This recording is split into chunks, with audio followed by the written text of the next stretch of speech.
नमस्कार, मैं हूं कुमार गजेंद्र। जनपद ऑन द स्पॉट में आपका स्वागत है। आज हम बात करते हैं अतीक अहमद की खूनी हवेली की। जी हां, अतीक अहमद कांड के बाद अचानक देश ही नहीं दुनिया के लिए अतीक का जो तिल्स्म था, अतीक की जो खूनी हवेली थी, वो एक रहस्य बन के उभरी है। रोज रोज नए नए खुलासे हो रहे हैं, नई नई चीजें सामने आ रही हैं और नए तरीके के अपराध करने के तरीके भी सामने आ रहे हैं कि अतीक किस तरीके से लोगों को डराता धमकाता था, किस तरीके से उनके उनके अपहरण करता था, किस तरीके से उनसे फिरौती वसूलता था। और अब जो एक नई बात सामने आई है वो ये है कि अतीक का दम कुछ कम होता नजर आ रहा है। उसके साहबजादे अली और असद पूरी तरीके से अपराध की दुनिया का राजपाट संभाल चुके थे। शाइस्ता पर्दे के पीछे से उनको सपोर्ट कर रही थी अपने बेटों को, और उन्हें लेके एक नए तरीके से एक पूरी अपराध की जो काली दुनिया है उस पर सत्ता चला रहे थे ये दोनों। अब हाल ही में लखनऊ में अतीक के कई ऐसे फ्लैटों का पता चला है जिनको पुलिस ने खोला, तो वहां पर कई चौंकाने वाले खुलासे हुए हैं। पहले हम बात करते हैं कि अतीक के एक फ्लैट में आज पुलिस जब पहुंची, एक सूचना के आधार पर पुलिस तलाशी लेने पहुंची, तो वहां पर खून का बहुत सारा धब्बे मिले और बहुत खून जो है ऐसा लग रहा था किसी को मारने के बाद वहां से घसीटा गया है। और मौके पर ही दूसरे कमरे से एक बड़ी छुरी भी बरामद हुई जिससे उसी व्यक्ति को जिसको भी मारा गया है उसको काटा गया था। हैरान कर देने वाली बात यह भी है कि मौके से पुलिस को एक साड़ी और कई सूट भी मिले हैं जिन पर खून के धब्बे हैं, यानी कि एक से अधिक लोगों को, खास तौर पे कई महिलाओं को भी वहां लाकर मारा गया है। वो कौन थे मरने वाले, वो कौन थे जिन लोगों को अतीक के साहबजादों ने इन गुमनाम फ्लैटों में लाकर काटा है या मारा है, ये बड़ी सस्पेंस की बात सामने आई है।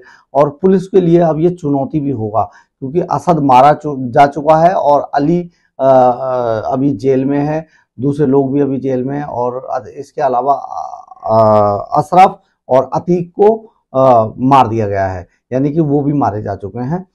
अब बताया ये जा रहा है कि इस पूरे परिवार के अंदर अतीक के खानदान में फिलहाल जो है असद सबसे खतरनाक गुंडा था।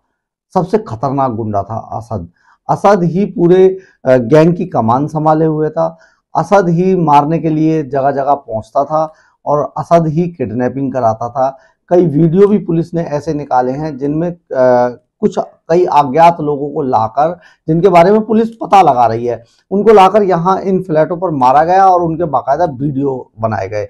हैरान कर देने वाली बात है, असद की क्रूरता इसी बात से झलकती है कि असद ने अपने एक गाल पर डॉन लिख के और अपना फोटो वायरल किया, बाकायदा अपने ग्रुप में डाला कि मैं डॉन हूं, और उसने कई ऐसे फोटो खिंचवाए जिन पर ultimate don, ultimate criminal, gangland, ये सब चीजें लिखी हुई थी। और वो पूरी तरीके से एक कुख्यात हत्यारा बन चुका था असद। असद ने बहुत सारी, इसी के साथ ये भी बताया जा रहा है, सूत्र ये भी बताते हैं कि असद बहुत ही इस टाइप का था कि उसे कोई लड़की अगर पसंद आ जाए तो वो लोग इन लड़कियों को भी उठा लिया करते थे।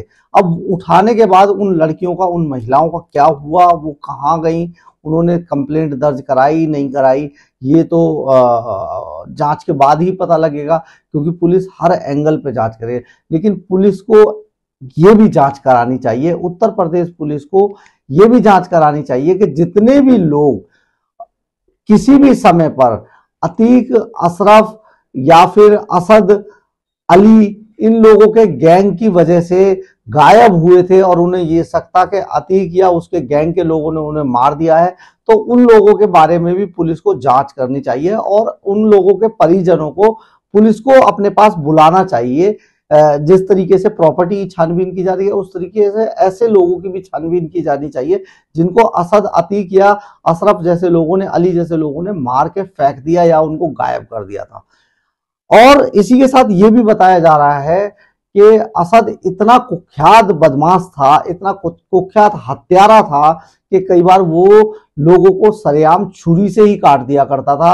और अगर कोई मामला खुले तो इससे पहले दूसरे अपने साथियों को इस बात के लिए तैयार किया कर लिया जाता था कि हत्या का जो इल्जाम है वो आदमी ले लेगा। यानी कि असद, अतीक या अशरफ फैमिली, जो ये जो गुंडा फैमिली है, इनमें से बाकी सब लोग बच जाएंगे और अपराध जो होगा, यानी कि जो हत्या का मामला दर्ज होगा या धमकाने का जो मामला दर्ज होगा, वो इनके दूसरे गुर्गों पे लग जाएगा। वो ले लेंगे जी इसने इसको मारा है। यानी कि अतीक एंड कंपनी, अतीक की जो गुंडा फैमिली थी, वो साफ साफ इस बात से बच जाती थी।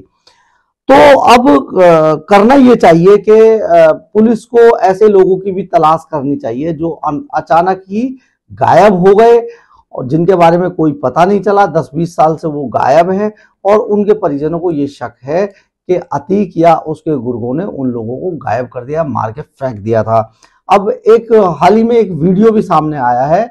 ये वीडियो बरेली जेल का बताया जाता है। 11 फरवरी को असद, गुलाम, गुड्डू मुस्लिम और उनके साथ कई अन्य जो शूटर्स थे, वो बरेली जेल में अशरफ से मिलने के लिए पहुंचे थे। यानी कि सारी प्लानिंग करने के बाद शूट आउट से पहले इन्होंने मीटिंग की, और बताया जा रहा है कि जेल मैनुअल ये बताता है कि 3 से 3.5 घंटे जेल के अंदर रहे, जो सारे जेल के कायदे कानूनों को धता बताते हुए इन्होंने इतनी लंबी मैराथन बैठक वहां पर जेल के अंदर की, और वहां पर उमेश पाल को मौत के घाट उतारने का पूरे रूपरेखा तैयार की गई। अब हम उमेश पाल के बारे में भी आपको बता देना चाहते हैं कि ये पुराने पुलिस अफसर ये बताते हैं कि अतीक और उसके बच्चे, उसके बेटे, उसके गुंडे बेटों ने अपने आप को लॉन्च करने के लिए बार बार बहुत बड़े बड़े अपराध किए ताकि उनकी लॉन्चिंग बहुत अच्छे से हो सके। अतीक ने अपने आप को लॉन्च करने के लिए, एक पूर्व पुलिस अफसर का ये कहना है कि अतीक ने अपने आप को लॉन्च करने के लिए पहले बाबा को मारा, उसके बाद एक आदमी को मारने के बाद उसकी लाश से खाल उतार कर उसकी लाश को चौक पर रख दिया था। यहां से अतीक लॉन्च हुआ। इसके बाद इसी तरीके से अली को लॉन्च किया गया, अशरफ को लॉन्च किया गया, और अब असद की बारी थी। असद उमेश पाल हत्याकांड से अपने आप को लॉन्च करना चाहता था, इसीलिए उस दिन उमेश पाल शूट आउट में वो 47 का इस्तेमाल करने वाला था। 47, हम आपको ये भी बता देते हैं कि 47 खासतौर पे भारत के अंदर बेहद घातक हथियार है, बहुत खतरनाक हथियार है, और ये बहुत ही कम गैंग्स के पास है। पश्चिमी उत्तर प्रदेश या पूर्वांचल में कुछ गैंग ऐसे हैं जिनके पास 47 जैसा घातक हथियार है, और वो उन्होंने कई बार अपने दुश्मनों को ठिकाने लगाने के लिए 47 का इस्तेमाल किया है। लेकिन 47 का इस्तेमाल करते हुए उमेश पाल हत्याकांड में असद अपने आप को लॉन्च करने की फिराक में था, और वो बाकायदा उस दिन क्रेटा कार के अंदर 47 लेके पहुंचा था। लेकिन एंड टाइम पर 47 लॉक हो गई, यानी कि उसका कॉक फंस गया और वो चल नहीं पा रही थी, वो कॉक हो नहीं रही थी, उसका लॉक फंस चुका था। और इसने बताया जाता है कि असद ने काफी देर तक बैठकर 47 के साथ मशक्कत की। जब 47 को वो कॉक को नहीं, लॉक को नहीं खोल पाया, कॉक नहीं कर पाया उसको, तो फिर भागकर उसने पिस्टल निकालते हुए फायर किए और बड़ी ही दिलेरी के साथ उसने उमेश पाल और उसके गनर्स को निपटा दिया। रही सही कसर गुड्डू मुस्लिम ने बम फेंक कर पूरी की। बम इसलिए भी फेंके जा रहे थे कि कोई उनको बचाने के लिए भी ना आए और इस हत्याकांड में कोई जिंदा ना बचे, यानी कि कोई गवाह लायक आई विटनेस ही ना रहे, इसलिए बम फेंके गए थे। तो अब जांच का विषय ये है कि जो अतीक के ऑफिस से, कार्यालय से हजारों की तादाद में ऐसी फाइलें भी मिली हैं जिनसे ये पता लगता है कि अतीक और उसके गैंग ने कितने लोगों की जमीनें कब्जाई, कितने लोगों को उसने उनके बयानों से देने से रोका, अदालत जाने से रोका। कई बार तो ऐसा भी हुआ है, कई कंप्लेंट तो ऐसी भी मिली हैं पुलिस को, वहां से लिखित में मिली हैं। और उसके वकील सौलत की भी नाम से वहां पर कई कंप्लेंट्स मिली हैं, जिनको करते हुए मतलब अगर गवाह गवाही देने जा रहा है तो उनकी कार पर बीच रास्ते में गोलियां तक बरसाई गई डरा के, ताकि वो कोर्ट तक ना पहुंच पाए और उनके खिलाफ गवाही ना दे पाए। अब पुलिस को फिर से एक बार कहते हैं, बताते हैं कि पुलिस को ये छानबीन जरूर करनी चाहिए कि कितने ऐसे लोग थे जिनके परिवार के कई लोग लंबे समय से गायब हैं और उनको शक है कि वो अतीक या उसके गुरुओं ने ठिकाने लगा दिए हैं, और पुलिस को इसमें जांच करनी चाहिए। धन्यवाद।